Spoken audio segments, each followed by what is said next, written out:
اب وہ کہہ بھی رہے ہیں کہ میں تو ایک جمہوری آدمی ہوں جی جی اور جمہوریت بات پہ چیت یقین پر رکھتا یقین رکھتا ہوں ہوں اور دہشت گردی کی بھی بڑی شدید بلکہ وہ اپنے لیڈر مذمت کے کی بارے ہے میں بھی انہوں نے۔ کہہ رہے ہیں تو کہ میرا خیال ہے کہ ہمارے لیڈر بھی مذاکرات پر یقین رکھتے ہیں، اس کو کیا اشارہ سمجھا جائے؟ تو لیڈر سے تو ان کی ملاقات ہی نہیں ہوئی، تو اس لیے وہ ان کے بارے میں کیا کہہ سکتے ہیں؟ اور لیڈر جو ہیں وہ مذاکرات تو کرنا چاہتے ہیں، انہوں نے کبھی مذاکرات سے انکار نہیں کیا، لیکن ان سے نہیں کرنا چاہتے جن سے جو اقتدار پہ بیٹھے ہوئے، ان سے کرنا چاہتے ہیں جو کسی سے بات نہیں کرنا چاہتے۔ تو اس لیے اب وہ لیڈر کو ملیں گے تو پھر ان کو پتہ چلے گا نا کہ پھر اپنی کو مذاکرات کی بساط بچائیں، کس سے بات کس سے کرنی ہے، بات ان سے کرنی ہے جو بات کرنے پہ تیار نہیں ہے۔ تو اس لیے میرا خیال ہے کہ تھوڑا سیاسی دباؤ ان کے اوپر مزید اس میں بڑھایا جائے تو سہیل افریدی صاحب جو ہیں تھوڑا سا محتاط بھی ہو جائیں گے۔ ٹھیک ہے، تو آپ کہہ رہے ہیں کہ وفاق تو گورنر راج میں انٹرسٹڈ نہیں ہے کیونکہ 18ویں ترمیم کے بعد یہ بہت مشکل عمل ہو چکا ہے، تو جو اسٹریٹجی اس وقت اپنائی جا رہی ہے وہ درست ہے اور اس سے آپ کو وزیر اعلیٰ خیبر پختونخوا کے رویے میں مثبت تبدیلی بھی نظر آئی ہے۔ سلمان صاحب، اس ملاقات کا احوال میں آپ سے جاننا چاہتی ہوں کیونکہ آج آپ کی بھی ایک اہم ملاقات ہوئی ہے وزیر اعظم شہباز شریف سے، کیا بتایا انہوں نے اس ملاقات میں؟ کنڈی صاحب کے ساتھ کیا راز و نیاز ہوئے؟ دیکھیں، جہاں تک پرائم منسٹر صاحب کی بات ہے، میری ان سے اس ایشو پہ تو بات نہیں ہوئی، میرے اس سے بھی بڑے ایشو ہیں پاکستان کے اندر، افغانستان کی صورتحال ہے، دہشت گردی کا عمل ہے، 28ویں آئینی ترمیم ہے۔ لیکن صوبہ خیبر پختونخوا تو سب سے زیادہ متاثر ہے دہشت گردی سے۔ دیکھیں، بات یہ کہ آپ کا جو کویسچن ہے کہ پختونخوا بڑا حساس ہے اور پختونخوا کے اندر دہشت گردی کے رجحانات اور دہشت گردی کے عمل کے خلاف ایک آپریشن چل رہا ہے، اور اس ملاقات میں جہاں گورنر تھے، امیر مقام تھے، اختیار ولی تھے، مبشر اقبال تھے، اس کا مطلب صورتحال کی صورتحال وہاں پر ڈسکس ہوئی ہے۔ لیکن جہاں تک کہ سہیل افریدی صاحب کی بات ہے کہ جب سہیل افریدی صاحب نے حلف اٹھایا تھا تو وہ عشق عمران میں سرشار تھے، وہ بھی چڑھ دوڑنے کی بات کر رہے تھے، اور یہ جو ذمہ داریوں کا عمل ہو، مجھے تو لگ رہا ابھی بھی ہے نہیں، میں آپ سے ایگری کرتا ہوں، میں تو وہ جو دیکھیں پولیٹیکل لوگ جو ہوتے ہیں وہ اپنی اسٹریٹجی نہیں بتاتے، اس وقت تو وہ مذاکرات کی، اور مذاکرات جیسے شامی صاحب نے کہا ہے نا کہ ان کے لیڈر وہ مذاکرات سیاسی لوگوں سے نہیں کرنا چاہتے، وہ سمجھتے ہیں کہ وہ تو سمجھتے ہیں کہ رستہ وہیں سے نکلے گا جہاں سے نکل کے وہ مسند اقتدار پہ پہنچے تھے۔ اب انہیں یہ نہیں پتا کہ پلوں کے نیچے سے پانی بہت زیادہ بہہ چکا ہے۔ اور ہاں، آج پرائم منسٹر صاحب نے یہ بات ضرور کہی، میں نے جب 18th امینڈمنٹ کا پوچھا تو انہوں نے اس کی تائید تو نہیں کی، لیکن انہوں نے کہا کہ یہ بڑے ایشوز پہ ہم اتفاق رائے سے بات کریں گے اور ڈائیلاگ کا عمل، انہوں نے کہا جو ڈائیلاگ سے کٹ جاتا ہے نا پھر وہ کٹ جاتا ہے۔ انہوں نے نام نہیں لیا، لیکن یہ بات درست ہے کہ پولیٹیکل فورسز کبھی بھی ڈائیلاگ سے کٹتی نہیں ہیں، اور عمران خان صاحب کی سیاست کا المیہ یہ ہے کہ وہ سیاسی قوتوں سے مذاکرات نہیں کرنا چاہتے، اور جن سے کرنا چاہتے ہیں ان کا خیال تھا کہ ان پہ وہ پریشر ڈالیں گے اور وہ سرنڈر کر جائیں گی، کبھی ریاست جو ہے وہ سرنڈر نہیں کرتی، اور وہ آئین اور قانون سے بالاتر رہا ہے۔ لیکن میں سہیل افریدی کی بات ضرور کروں گا، چونکہ میں آپ کے پروگرام میں مسلسل ایک بات کہتا آیا ہوں، جی نومبر کے آخری ہفتے کی۔ دیکھیں، سہیل افریدی صاحب جب صوبے کی ذمہ داری آئی ہے وہ بڑی بھاگ دوڑ کرتے نظر آ رہے ہیں، وہ راتوں کو اپنا ہوٹلوں میں بھی جاتے ہیں، لوگوں سے بھی ملتے ہیں، قبائلی علاقوں میں بھی گئے ہیں، مذاکرات کی بات بھی کر رہے ہیں۔ ایک بات میں 100% یقین سے کہتا ہوں کہ وہ علی امین گنڈا پور نہیں بنیں گے، انہیں پہلے مرحلے میں اپنے قائد کی عدالت میں سرخرو ہونا ہے، اور ہو سکتا ہے آنے والے دنوں کے اندر وہ کوئی 3 دن دیں اور بڑے مطالبات کریں کہ میں 3 دن دیتا ہوں، یہ مطالبات ہوں گے، وہ ایک دفعہ کوشش ضرور کریں گے۔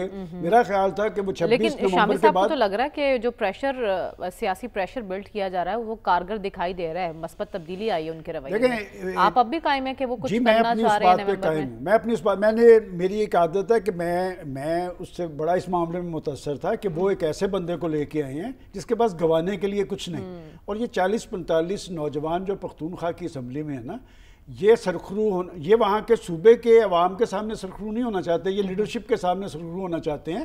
اور بات یہ کہ اگر نومبر کے اینڈ میں نہیں تو اگلے کچھ دنوں میں آپ دیکھیں گے کہ وہ ایک اعلان کریں گے جی کہ ہم وفاق کو یہ ہمارے مطالبات ہے 3 دن دیتے ہیں, کچھ نہ کچھ وہ کریں گے ضرور. اس میں وفاق کوئی ایکشن لے سکتا ہے, گورنر راج لگا دیکھیں گورنر راج کو پہلے تو ہم یہ, جیسے ابھی شامی صاحب نے تو آپ کو سارا بتا دیا, گورنر راج ایک آئینی آپشن ہے, وہ مشکل ضرور ہے اگر لگانا چاہے. پچھلے دنوں ڈاکٹر صاحب نے بھی وضاحت کر دی تھی, وفاق کے پاس سے بہت سارے ٹیکٹس ہوتے ہیں, لیکن میں آپ کو ایک بات کہہ سکتا ہوں کہ اس وقت جو وفاقی حکومت اور خاص طور پہ پرائم منسٹر شہباز شریف وہ کوئی ایسا اقدام نہیں کرنا چاہتے, اس لیے کہ ماضی کی تاریخ میں ہم نے دیکھا ہے کہ پنجاب میں لگایا تھا پیپلز پارٹی نے, کیا ہوا تھا, واپس لینا پڑا تھا.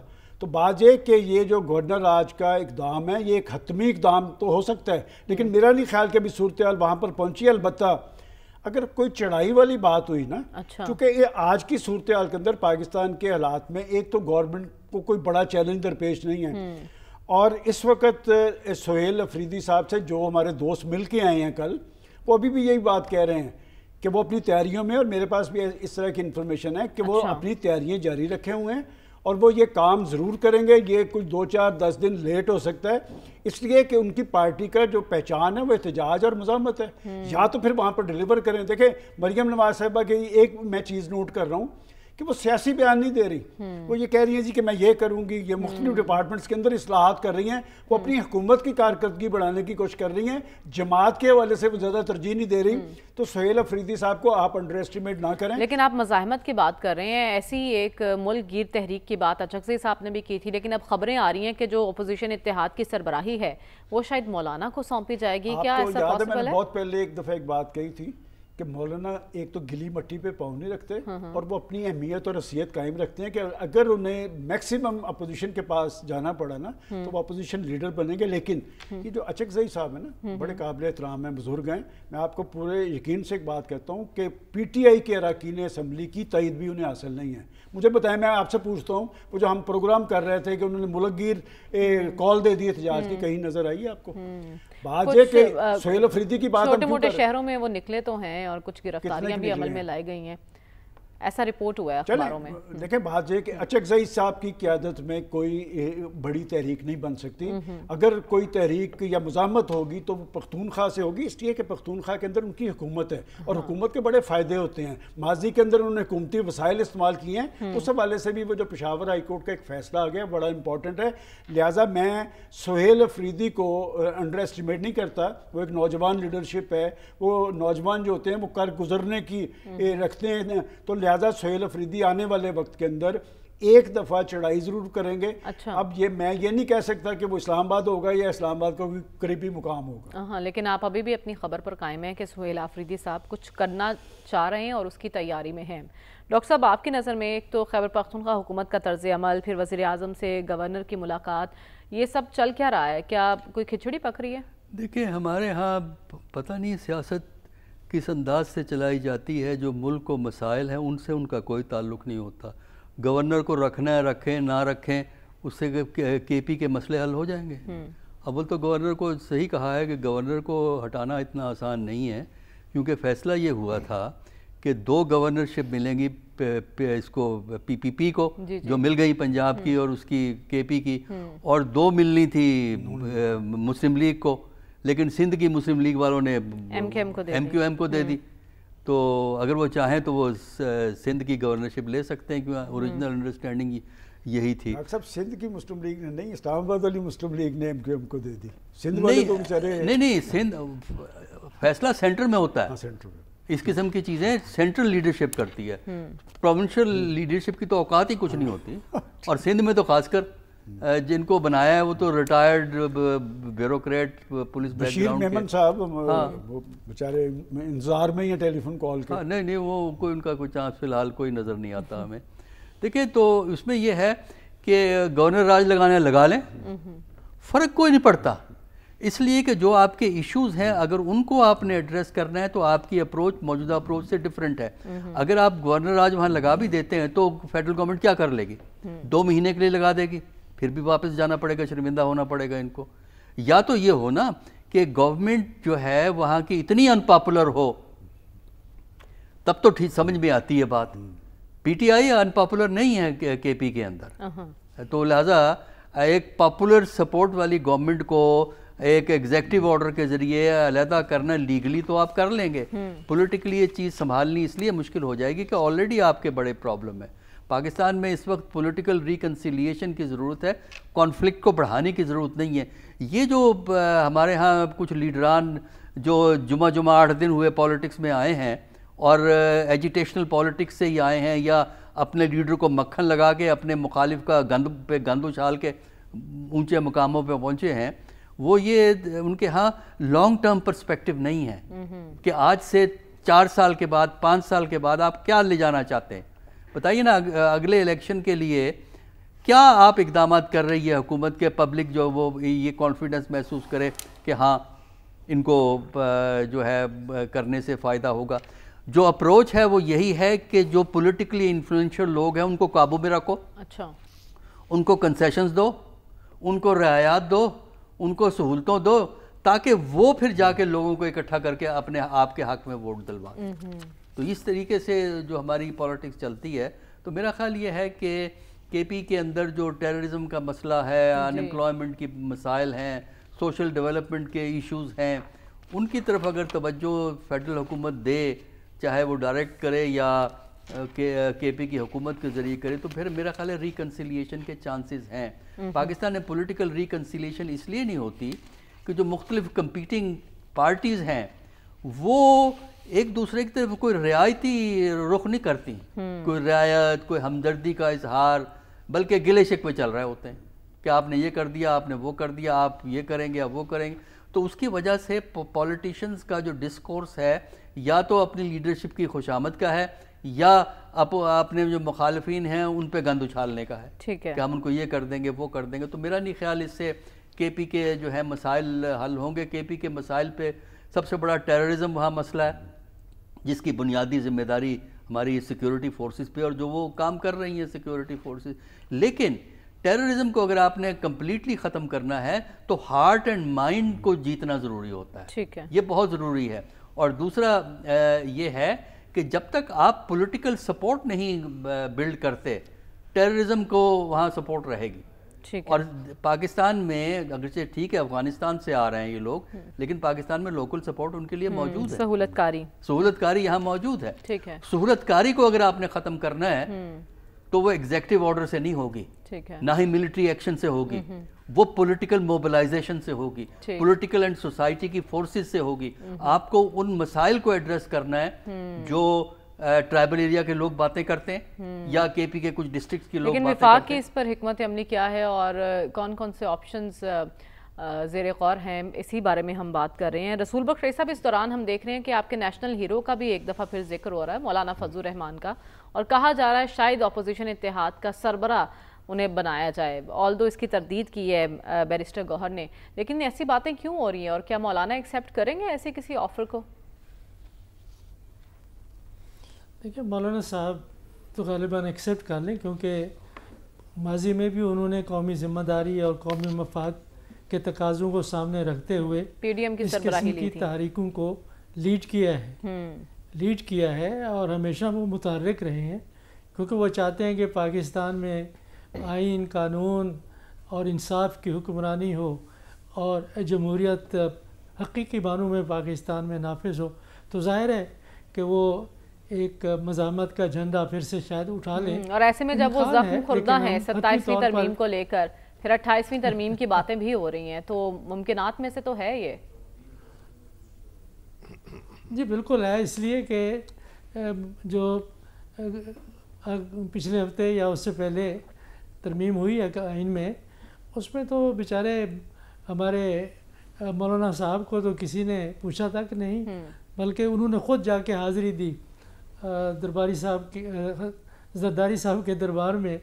تو میرے خیال میں کہ وہ چاہتے ہیں کہ وہ ان کو کوئی اس قسم کی تحریک کا حصہ بننا چاہیے، لیکن ابھی اس کے بارے میں کچھ نہیں کہہ سکتے۔ لیکن بات یہ نہیں ہے، بات اصل یہ ہے کہ سیاسی اختلافات ہوتے ہیں اور کہاں نہیں ہوتے ہیں۔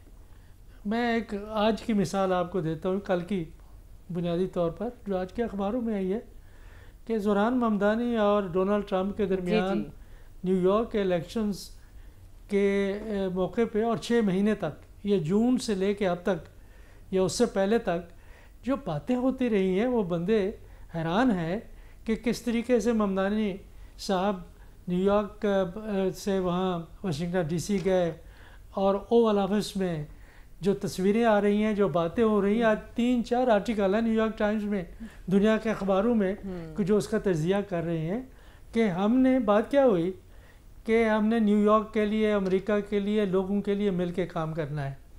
یہاں ہم ایک دوسرے کی جڑیں کاٹنے کی کوشش کر رہے ہیں کہ آج کل یہ جو 3-4 لوگ گئے تھے جن کے پاس کیا کتنی عوامی حمایت ہے، اختیار ولی خان صاحب کو، امیر مقام صاحب کو، کنڈی صاحب کو، اور جو دیگر ان کے ساتھ وہاں پہ گئے، کتنا عوامی حمایت ان کو حاصل ہے. کیا باتیں کر رہے ہیں وہ کہ کسی طریقے سے خیبر پختونخوا کو ڈسٹیبلائز کیا جائے. وہ پہلے سے ڈسٹیبلائز ہے، پہلے سے لوگ وہاں پہ کشمکش کا شکار ہیں. جب آپ گورنر راج کی باتیں کرتے ہیں تو کبھی سوچ لیں کہ ارلی 1970s میں جب بھٹو صاحب کی حکومت آئی تھی تو بلوچستان میں بھی یہی کچھ ہوا تھا. اس کا نتیجہ کیا نکلا تھا؟ یہی تھا کہ لوگوں نے ہتھیار اٹھا لیے تھے اور 6-7 سال تک، جب تک کہ بھٹو صاحب کی حکومت رہی، وہ ہماری فوجیں وہاں پہ لڑتی رہیں. تو اس وقت پہلے سے ہی ہم ایک حالت جنگ میں ہیں بارڈر ایریاز میں، اور اگر آپ اس میں خیبر پختونخوا میں حکومت کو ہٹاتے ہیں، کسی بھی طریقے سے ہٹانے کی کوشش کریں، تو اس کے کیا نتائج نکلیں گے؟ ہمدردیاں کس کے ساتھ ہوں گی، کس کے ساتھ ہوں گی؟ تو اس لیے کوئی پاکستان کا سوچے، کوئی عوام کا سوچے. ہم جس قسم کی سیاست کے بارے میں پاکستان میں سنتے ہیں، بات کرتے ہیں، سوچتے ہیں، ہر روزانہ بیانات آتے ہیں، یہ وہی لوگ ہیں جو بار بار آزمائے گئے ہیں، جو بار بار آتے رہے ہیں، اور ہم نے ان سے امیدیں وابستہ کی ہوئی ہیں. سہیل افریدی صاحب ایک نوجوان طبقے کے نمائندہ ہیں، اور یہ دیکھیں یہ معمولی بات نہیں ہے کہ آپ زہران ممدانی صاحب کو دیکھیں نیو یارک میں جس طریقے سے وہ رائز ہوئے ہیں، کہ جمہوری پروسیس سے رائز ہوئے ہیں، اور ان کو کون لے آیا ہے کہ یہ بھی تو عوام کی حمایت سے آئے ہیں، اور پہلی دفعہ آئے ہیں. یہ کوئی کسی موروثی خاندان سے ان کا کوئی تعلق نہیں ہے، کبھی ان کا کوئی باپ دادا سیاست میں نہیں رہا. ایسے لوگ اگر کسی طریقے سے جمہوری طریقے سے ووٹ کے ذریعے پاکستان میں آتے ہیں تو ہمیں تو اس کی حوصلہ افزائی کرنی چاہیے، کیونکہ یہ جو ہم بار بار ریسائیکل کر رہے ہیں اپنے موروثی رہنماؤں کو، ان کے پاس کچھ بھی نہیں ہے سوائے اپنی دولت چھپانے کے اور ایسے قوانین بنانے کے کہ ان کو ہمیشہ کے لیے کوئی کچھ نہ کہا جائے. کہ بھی میں امن و امان کی صورتحال اتنی آئیڈیل نہیں ہے، تو ایسی صورت میں کسی بھی سیاسی تبدیلی کی جو ہے صوبہ متحمل نہیں ہو سکتا. تو وفاق کو ایسے کسی بھی معاملے سے باز رہنا چاہیے.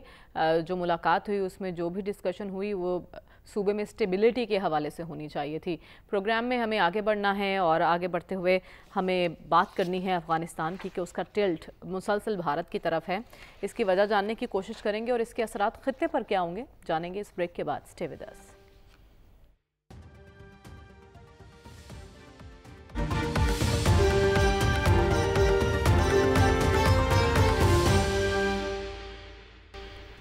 ویلکم بیک ناظرین. دلی اور کابل کا تجارت بڑھانے کے لیے ایئر کارگو سروس شروع کرنے کا منصوبہ سامنے آیا ہے، اور یہ اعلان ایک ایسے وقت میں سامنے آیا جب افغانستان کے وزیر تجارتی روابط مضبوط بنانے کے لیے اس وقت انڈیا کے دورے پر موجود ہیں.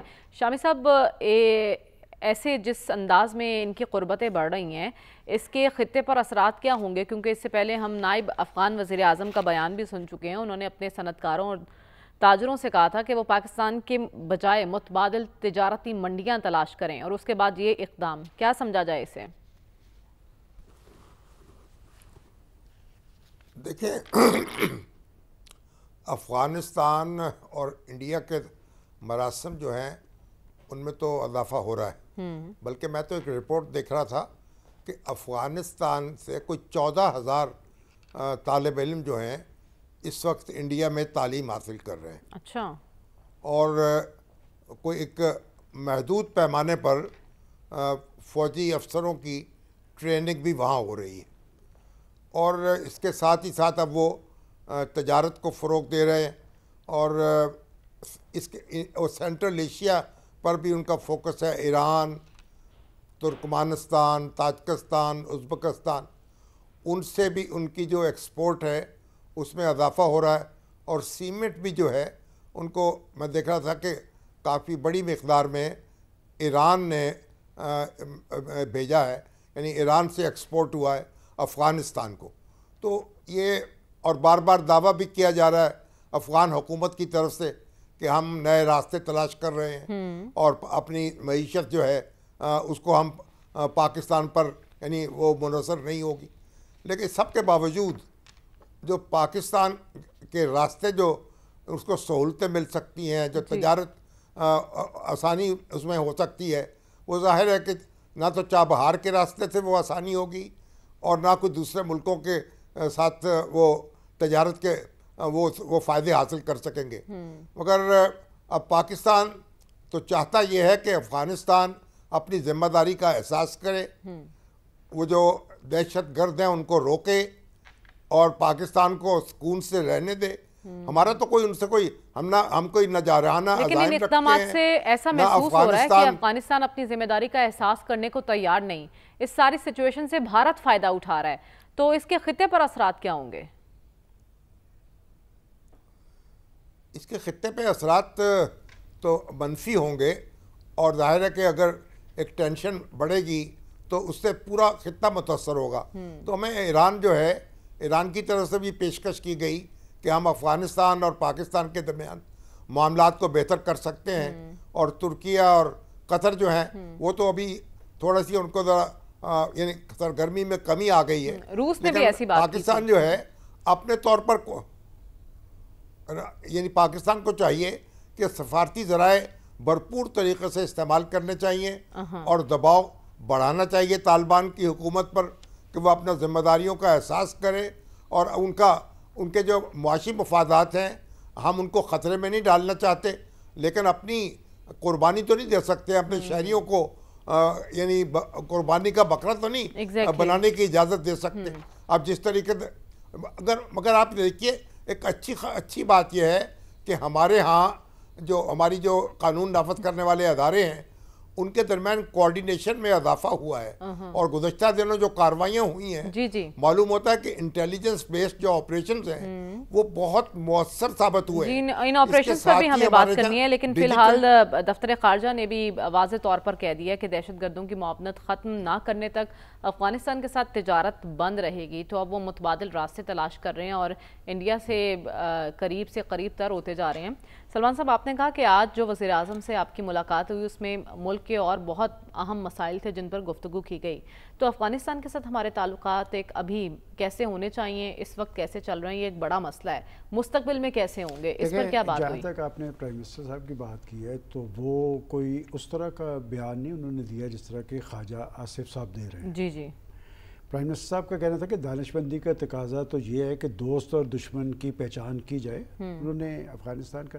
لیکن انہوں نے کہا کہ یہ تو نہیں ہو سکتا کہ ہماری ایک 40 سالہ خدمات کی تاریخ ہے، 40 لاکھ مہاجرین پاکستان میں رکھے ہیں. انہوں نے کہا کہ یک نکاتی ایجنڈا ہے، اس سے زیادہ ہمارا کوئی نہیں کہ آپ کی سرزمین پاکستان کے خلاف استعمال نہ ہو.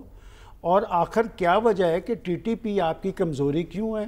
ٹی ٹی پی کے بارے میں تو یو این کی رپورٹ سامنے ہے کہ وہ یہاں پر کیا کر رہے ہیں. اب بات یہ کہ اگر افغانستان بدل رہا ہے تو پاکستان کا بھی اب حق ہے کہ اس پر اپنے تحفظات کا اظہار کرے. اور میں آپ کو ایک چیز بتا دوں، یہ دو طرفہ مفادات تک محدود نہیں ہے، یہ افغانستان اور بھارت کے، یہ ایک بڑے کھیل کا حصہ ہے. اور میں جب بڑے کھیل کا حصہ کہتا ہوں تو اس لیے کہ یہ جو بھارت کو زخم لگے ہیں نا، یہ جو چپیڑیں پڑی ہیں ابھی تک. دیکھیں کل میں جو بات آپ نے طیارے کی کہی تھی کہ وہ خود ان کی لیڈرشپ اگر نفسیاتی کیفیت سے دو چار ہے تو طیارے بھی ڈول رہے ہیں. تو بات یہ کہ وہ اصل میں بدلہ لینے کے لیے اب خود تو جاریت کر نہیں سکتا. اور ایک میں بات آپ کو اور بتاؤں، ہمارے میگزین ایڈیٹر ہیں اون صاحب، آج انہوں نے کہا کہ یہ صرف یہاں تک محدود نہیں ہے، بنگلہ دیش بھی تو ان کے ہاتھ سے نکل گیا، وہاں بھی تو پاکستان کا انفلوئنس بڑھا ہے. تو یہ بھی ایک رول ہے. تو لہٰذا اس خطے میں سے جو انڈیا کے ساتھ ہو گئی ہے، یہ سارے ممالک دیکھ لیں، وہ اب دلی کی طرف نہیں دیکھ رہے، وہ اسلام آباد کی طرف دیکھ رہے ہیں. اور انڈیا کیا نیک نیتی سے ان سے تعلقات بڑھا رہا ہے. یہ وہی سرزمین ہے جس کے بارے میں خود طالبان کہتے تھے کہ یہ ہندوانہ ملک ہے اور وہ ان کے بارے میں کہتے تھے یہ کرائے کے قاتل ہیں. اور پھر پاکستان نے ان کا ساتھ کیوں دیا تھا؟ بھائی ان کا تو کوئی رول ہی نہیں رہ گیا تھا. پاکستان پہ مصیبتیں ان کی وجہ سے آئیں. یہ جو ٹرمپ صاحب کا ماضی کا دور آپ اٹھا کے دیکھ لیں, ٹرمپ صاحب پاکستان کو ٹارگٹ طالبان کی وجہ سے کر رہے تھے. تو پاکستان نے ایک پازیٹیو سینس میں نیک نیتی سے کہ اس خطے میں استحکام آئے گا, انہوں نے کابل میں امن کی بات کی اور ان کو لا کے وہاں پر بسایا, اور ان کو لا کے بسایا کہ باجے کہ وہ ہے نا کہ ہزار دام رہے زندگی میں ملتے ہیں, خدا کرے کوئی زیر آستی نہ پلے, کہ وہ پاکستان. لیکن ایک بات میں آپ کو بتا دوں کہ یہ جو پاکستان میں ایک یکسوئی اور سنجیدگی آئی ہے, اس سے پہلے ایسی نہیں تھی. آج ہم سہیل افریدی کی بھی جو بات کر رہے تھے نا, اس بات پہ اب سب کوئی پہلے وہ علی امین گنڈاپور صاحب کہہ رہے تھے کہ ہم افغانستان جائیں گے. افغانستان کے اس طرز عمل کے بعد اس حوالے سے سنجیدگی ضرور آئی ہے کہ اگر افغانستان سے حملے ہوں گے تو پھر ہم نے ان کو معافی نہیں دینی. اور پرائم منسٹر صاحب بھی اس حوالے سے یکسو تھے کہ اگر یہ ٹی ٹی پی سے اپنا ناطہ نہیں توڑتے تو پھر ہمارے ساتھ ان کی. لیکن یہ بات انہوں نے ضرور کہی ہے کہ ابھی وہ جو سفارتی ذرائع تھے وہ متحرک ہیں. اور اس میں آپ دیکھیں قطر نے ترکیہ, میرا خیال ہے ترکیہ کا وفد آ رہا ہے, چونکہ یہ دوست ممالک جو ہیں وہ یہ نہیں چاہتے, وہ پاکستان کے مفاد میں یہ سمجھتے ہیں کہ پرامن حل ہو, اور پاکستان بھی چاہتا ہے پرامن حل ہو. آپ دیکھیں کہ پاکستان کے پرائم منسٹر نے اور فیلڈ مارشل عاصم منیر صاحب کے دو بیانات کہ ہمارا دوست ملک ہے لیکن ہم انہیں یہ کھیل نہیں کھیلنے دیں گے کہ ان کی سرزمین سے پاکستان پر حملے ہوں. میں سمجھتا ہوں کہ انڈیا ایک بڑا کھیل کھیل رہا ہے, سرزمین اسلحہ امریکہ کا, فنڈنگ انڈیا کی, اور سرزمین افغانستان کی, اور ٹارگٹ پاکستان کے چلے گا نہیں. اس لیے کہ پاکستان کی فورسز نے قربانیوں کی تاریخ رقم کی ہے, اور یہ بات انہوں نے طے کر دی ہے کہ ہم نے اپنا ہاؤس ان آرڈر کرنا ہے, اس کے لیے خواہ کچھ بھی کرنا پڑے. لیکن ایک بات میں ضرور کہوں گا, ڈاکٹر صاحب اکثر یہ ذکر کرتے ہیں کہ پاکستان کے اندر اتفاق رائے ہونا چاہیے. میرا خیال بہت حد تک اتفاق رائے ہو چکا ہے, تو لہٰذا اپنی سرزمین کے حوالے سے ہمیں ٹچی رہنا چاہیے. ٹھیک ہے, لیکن آپ ایک گریٹ گیم کی بات کر رہے ہیں, تو ڈاکٹر صاحب اگر بھارت اتنی مراسم بڑھا رہا ہے افغانستان کے ساتھ, اور کہا جا رہا ہے کہ ایک فیکٹر چائنا بھی ہے کیونکہ چائنا دلچسپی لے رہا تھا افغانستان میں, اور اس نے ثالثی کی بھی کوشش کی, پاکستان اور افغانستان کے معاملات حل کرنے کے لیے ایک سیفری کے اجلاس بھی ہوا, تو یہ بھی بھارت کو برداشت نہیں ہوا. تو افغانستان کے قریب جا کے بھارت کیا مفادات حاصل کر سکتے ہیں؟ دیکھیں, بھارت کا ایجنڈا اور چین کا ایجنڈا افغانستان کے بارے میں ایک نہیں ہے, دونوں کے مختلف ایجنڈیز ہیں. اور جو طالبان حکومت جو ہے وہ انڈیا کی طرف اس لیے جھکاؤ دکھا رہی ہے کہ وہ پاکستان کو اپنی اٹانومی, خود مختاری سے فیصلے کرنے کی قوت کا اظہار کرنے کے لیے وہ انڈیا سے اس قسم کی دوستیاں کر رہے ہیں. انڈیا سے ٹھیک ہے تجارت ان کی بڑھ سکتی ہے, انڈیا ان کو پیسے بھی دے سکتا ہے, چاہے وہ ٹیررسٹوں کو پیسے دے, لیکن جو تجارت انڈیا کے ساتھ ہے اس کی لیمیٹیشنز ہیں. اچھا. اور اسی طرح اگر آپ تجارت کو دیکھتے ہیں, سینٹرل ایشیا سے جو تجارت ہے افغانستان کی بڑی لمیٹڈ تجارت ہے, ایران سے کچھ تھوڑی سی بہتر ہے, لیکن یہ ہے کہ اور ایران کا اس لیے بھی اہم ہو جاتا ہے کہ وہ چاہ بہار کے ذریعے ٹرانزٹ روٹ استعمال کرنا چاہیں گے, لیکن اس میں بھی اس کی جو فریٹ کاسٹ ہے وہ کراچی کی نسبت بہت بڑھ جاتی ہے. تو اس لیے جو افغانستان کے لیے یہ پاکستان کے روٹ کا صحیح کوئی متبادل نہیں ہے, چاہے وہ ضد میں کہیں, وہاں کا منسٹر یہ کہے کہ یہ تجارت کہیں اور, تجارت کے لیے کہیں اور لنک ڈھونڈیں, دوائیاں کہیں اور سے حاصل کریں, لیکن اس بات کا اندازہ حکومت پاکستان کو بھی ہے اور افغانستان کی کابل حکومت کو بھی ہے کہ جو لنکیجز دونوں ملکوں کے اندر موجود ہیں, تجارتی بھی ہیں, میڈیکل گراؤنڈ کے لیے ہیں. پشاور ایک بہت بڑا میڈیکل سینٹر ہے افغانستان کے لوگوں کے لیے, خاص کر جلال آباد اور کابل تک کے لوگوں کے لیے. اور پھر یہ ہے کہ ٹرائبل ایریا کا ایک ٹرانس نیشنل لنکیج سسٹم موجود ہے افغانستان کے ساتھ. تو افغانستان کو اتنی چیزوں کے باوجود اس طرح ہم نہیں ٹریٹ کر سکتے جس طرح ہم انڈیا کو کرتے ہیں. انڈیا کے بارے میں تو ہمارا جو ہے پرسیپشن بڑا کلیئر ہے کہ پاکستان کا مخالف ہے, پاکستان کا دشمن ہے, پاکستان کو نقصان پہنچا رہا ہے. افغانستان کے بارے میں مکسڈ قسم کی فیلنگ, اور پاکستان کے لیے ایک ڈیفیکلٹ ڈیسیجن ہے افغانستان کو ڈیل کرنا. وہ اس لیے کہ پاکستان نہیں چاہتا کہ افغانستان سے ریلیشن بالکل خراب ہوں. دوسری طرف ظاہر ہے کہ پاکستان یہ بھی نہیں چاہتا کہ افغانستان کی سرزمین ٹی ٹی پی والے یا انڈیا والے استعمال کر کے پاکستان کی زندگی کو مشکلات میں ڈالیں. لیکن ڈاکٹر صاحب جس طرح آپ نے بتایا کہ کس حد تک انحصار ہے افغانستان کا ہم پر، اور اس بات کا ادراک کیا خود افغانستان کو نہیں ہے؟ دیکھیں ہے، بالکل ہے، لیکن اس کے باوجود دیکھیے ہوتا یہ ہے کہ حکومت کی سوچ کچھ اور ہوتی ہے. جو لوگ ڈیل کر رہے ہوتے ہیں، جن کا ایک دوسرے کے لنکیجز ہیں، جو میں نے ٹرانس نیشنل لنکیج سسٹم کی بات کی ہے، جو کہ کے پی ٹرائبل ایریا اور افغانستان میں ہے، خاص کر جلال آباد کے یہ سارا علاقہ جو ہے وہ اپنی جگہ موجود ہے. لیکن حکومتوں کی اپنی ضد ہوتی ہے، حکومتوں کی اپنی ایک انا ہوتی ہے. حکومتیں اپنے آپ کو بڑا مضبوط اور مستحکم دکھانے کی کوشش کرتی ہیں، جو کابل کی حکومت کر رہی ہے، جو کہ ہمیں معلوم ہے کہ وہ اتنی مضبوط اور مستحکم نہیں ہے. تو لہذا پاکستان کو یہ افغانستان کو بڑے ڈیفرنٹ انداز میں ڈیل کرنا پڑے گا. ٹوٹلی کٹ آف افغانستان کو نہیں کر سکتے. دوسری طرف پاکستان کے لیے ضروری یہی ہے کہ جو آپ کی بارڈر مانیٹرنگ ہے وہ اتنی سخت کر دی جائے کہ کسی کو ان آتھورائز کراسنگ نل ہو، تقریباً نل ہو جائے. ہمیں اپنی بارڈر مانیٹرنگ کو آپ کہہ رہے ہیں بڑھانا ہوگا، اور بارہا آپ یہ بات کہہ چکے ہیں. رسول بخش رئیس صاحب، آپ کی نظر میں ایک تو بھارت کا افغان انتظامیہ کی طرف جھکاؤ اتنے مہربان کیوں ہو رہے ہیں، اور دوسرا اگر افغانستان دوسری منڈیاں تلاش کر رہا ہے تجارت کے لیے تو اس سے ان کو فائدہ ہوگا یا نقصان؟ دیکھیں یہ کوئی نئی بات نہیں ہے کہ 1947 کے بعد سے دہلی اور کابل کا جو بھی وہاں پہ حکومت رہی ہے بڑے قریبی تعلقات رہے ہیں. اور اگر ہم بھی افغانستان کی جگہ پہ ہوتے تو ہم بھی یہی کچھ کرتے کہ ایک ایسی ریاست جس کی سرحدیں دیگر ممالک سے تو ملتی ہیں لیکن باہر نکلنے کا کوئی راستہ نہیں، سمندر تک محدود ہو کے رہ جاتی ہے. اور اگر آپ پاکستان کے ساتھ ان کے طاقت کے توازن کو دیکھیں تو وہ کہیں کے بھی نہیں. تو اس صورتحال میں وہ اس کمزوری کو کمپنسیٹ کرنے کے لیے وہ دو طرف دیکھتے رہے ہیں ماضی میں، ایک روس کی طرف جب وہ سوویت یونین تھا، اور دوسرا انڈیا کی طرف.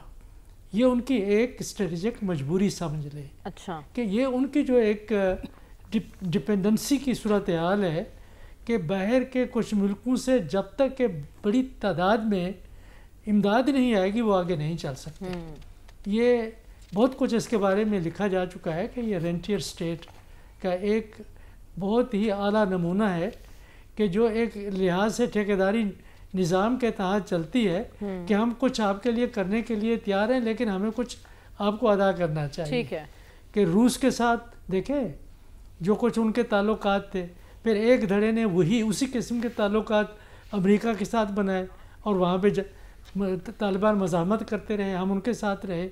تو ہماری ہمیشہ سے ایک پالیسی رہی ہے کہ افغانستان اپنی سرزمین کو ان لوگوں کے لیے نہ رکھے جو پاکستان سے جا کر یہاں پاکستان کے اندر ماضی میں بھی، یہ پہلی دفعہ نہیں ہے کہ ٹی ٹی پی کر رہی ہے. یہ 1970s میں بھی ہوا، 1950s اور 60s میں بھی ہوا کہ وہاں پہ لوگ جاتے تھے، ٹریننگ لیتے تھے اور وہاں کی حکومت ان کو اسلحہ فراہم کرتی تھی اور ہر قسم کی امداد دیتی تھی، وہ پاکستان میں آگے کاروائیاں کرتے تھے. یہ ہمیشہ سے ہوتا رہا ہے.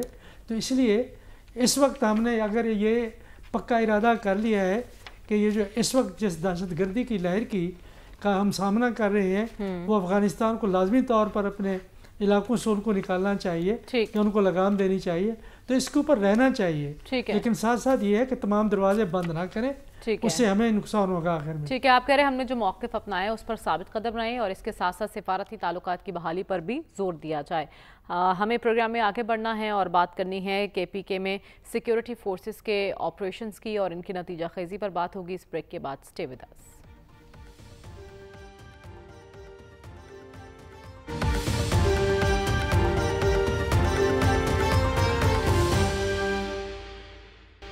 ویلکم بیک ناظرین. سال کے شروع اور حالیہ مہینوں میں جہاں دہشت گردی کے کئی واقعات ہوئے، وہیں پاک فوج کی جانب سے انسداد دہشت گردی آپریشنز میں بھی تیزی دیکھنے میں آئی. ہم نے دیکھا کہ سپتمبر میں جو کارروائیاں کی گئی ہیں، ملک بھر میں 47 بڑے آپریشنز کیے گئے. صرف خیبر پختونخوا میں 22 کارروائیاں ہوئیں، سابق فاٹا میں 18 آپریشنز کیے گئے اور بلوچستان میں 7 آپریشنز کیے گئے. کئی دہشت گرد جہنم واصل کیے گئے ہیں. شامی صاحب، 2025 دہشت گردی کے لیے سنگین ترین رہا، لیکن اس کی بیخ کنی کے لیے بھی اتنا ہی کامیاب ہمیں دکھائی دے رہا ہے. اس کے ریزلٹس کب تک سامنے آئیں گے؟ دیکھیے، یعنی کل ہی جو 17 ٹیررسٹ ہیں بنو میں ان کو مارا گیا ہے جی. اور اسی طریقے سے آپ دیکھیں کہ ایک 10 kg کا ایک بم جو ہے اس کو ڈیفیوز کیا گیا اور گولہ بارود اور اسلحہ جو ہے بڑی تعداد میں اسے برآمد کیا گیا ہے. ہتھیار جو ہیں ان کی نشاندہی ہوئی اور یہ سب مقامی آبادی جو ہے اس کے تعاون کی وجہ سے ممکن ہوا. اور جو قانون نافذ کرنے والے ادارے ہیں ان کے درمیان جو رابطہ ہے وہ بہت مؤثر ہو گیا ہے. تو اس وقت سرحدوں کی نگرانی بھی بہت مؤثر طریقے سے کی جا رہی ہے اور ڈیجیٹل میپنگ بھی ہو رہی ہے جو اسلحہ ہے تاکہ اس کی نشاندہی ہو سکے اور آرٹیفیشل انٹیلیجنس کے ذریعے تعاقب بھی کیا جا رہا ہے. تو یہ تو میں نے دیکھا کہ سیکورٹی کے جو ذمہ دار ہیں وہ کہتے ہیں کہ آئندہ چند ماہ کے اندر بہت بڑی حد تک ان کا صفایا ہو جائے گا انشاءاللہ. اور ہم یہی امید کریں ہیں جس سپیڈ کے ساتھ یہ آپریشنز ہو رہے ہیں. سلمان صاحب ہمارے جوانوں کی شہادتیں بھی ہو رہی ہیں اور ہم روزانہ کی بنیاد پر کئی خوارج ہیں جن کو جہنم واصل کیا جا رہا ہے تو یقیناً کامیابی ضرور ملے گی ہمیں. دیکھیں مریم میرا خیال یہ فیصلہ کن موڑ ہے اور یہ جو آپ نے کہا نا کہ تعداد بڑھ رہی ہے وہ تو ساری بات شامی صاحب نے کر دی ہے. اصل چیز آپ اپنی فورسز کا مورال دیکھیں. ایگزیکٹلی. آپ نے کہا جوانوں کی شہادتیں یہ پہلی دفعہ ہمیں دیکھنے میں آ رہا ہے کہ افسر اور جوان دونوں مل کے اور سب سے امپورٹنٹ بات یہ ہے پیچھے ایسے واقعات ہوئے ہیں کہ جب جوانوں کو ٹارگٹ کیا ہے تو افسر جا کے وہاں قربان ہوئے ہیں اپنے جوانوں پہ. یہ کوارڈینیشن جو ہے یہ پاکستان کی فورسز کی اصل طاقت ہے اور پولیس میں بھی دیکھیں اس میں یہ جو آپ آپریشن کی بات کر رہی ہیں اس میں 3 اہم کمانڈر تھے ان کے. اس میں CTD تھی, پولیس تھی اور فورسز تھی. اور پھر اس دہشت گردی کی جنگ میں نے آج تک یہ نہیں دیکھا کہ کسی جگہ سے فورسز میں سے کسی نے پسپائی اختیار کی ہو. اور اس کے مقابلے میں اب بھارت کے میں وہ اخبارات دیکھتا ہوں وہاں تو ہر روز بگوڑے ہوئے ہوتے ہیں, کہیں سے وہ خوراک کے لیے لڑ رہے ہوتے ہیں, کہیں ہڑتالیں کر رہے ہوتے ہیں. تو یہ طاقت ہے پاکستان کی اور میں سمجھتا ہوں کہ ہم اس موڑ پہ آ رہے ہیں جہاں پر پاک سر زمین اس دہشت گردی اور شدت پسندی سے پاک ہوگی اور پاکستان کا جو اصل ہے معاشی ہدف جو ہے اس کی طرف پیش انشاءاللہ ایسا ہی ہوگا. ڈاکٹر صاحب انسداد دہشت گردی آپریشنز جاری ہیں, کب تک اس ناسور پر قابو پا لیا جائے گا؟ دیکھیں پچھلے 2 مہینے سے ہمارے جو ٹارگیٹڈ آپریشنز ہیں کافی سکسیسفل رہے ہیں اور جس کی وجہ سے ٹیررسٹ کا خاتمہ کافی ہوا ہے.